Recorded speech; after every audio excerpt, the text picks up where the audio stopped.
If there was a year that people expected Faker to get back to Worlds, it probably wasn't this year. Because it probably wouldn't be the year after Damwon Kia seemingly raised the level of the region back to where it quote-unquote should be by silencing the LPL's Suning Gaming in the 2020 World Finals, and simultaneously reestablished that while the dynasty that Faker helped build with SKT might have been long gone, the region itself was not even close to washed up.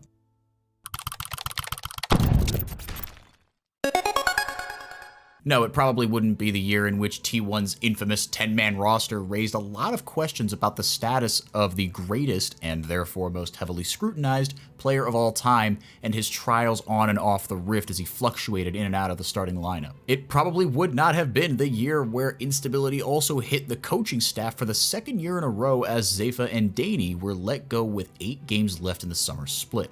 But if there was a player that could take a situation like that and will his team to Worlds, it absolutely was Faker. T1 is bringing only a 7-man roster to Worlds 2021. Kana in the top lane, 2 junglers in Owner and 2020 LCK Spring Split champion Cuz, Faker, Teddy, and Gumayushi in the bottom lane, and first team All-Pro support Keria. Owner and Gumayushi are young rookies, and Teddy's a veteran. Kana and Keria are in their second full years at the top level, but the latter of those two is one of the best supports in the world and can help orchestrate a winning strategy for his team to become more than the sum of its albeit very talented parts. And that's exactly what they'll need to do if they want to make a deep international run. Even though there's a month of downtime in between the end of summer playoffs and the beginning of Worlds that can kill a lot of momentum, that's still a month in which, on the flip side, you have to sit with whatever feeling you had about your team at the end of the split. And even though T1 did lose to Damwon Kia in 4 games in the summer finals, that scoreline betrays just how close Faker and the boys were to what would have been an undeniably huge upset of one of the best teams in the world.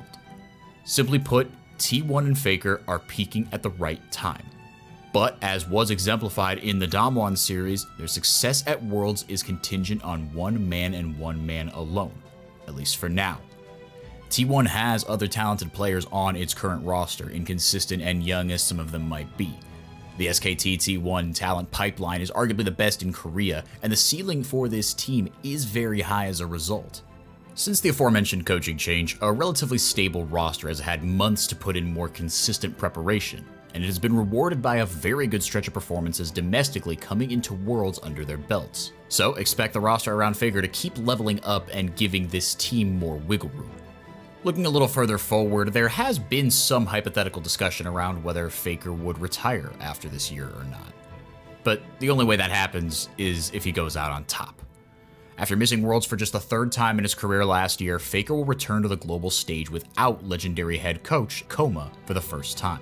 Drawn into a group with Edward Gaming and 100 Thieves, making it to the knockouts is not a guarantee.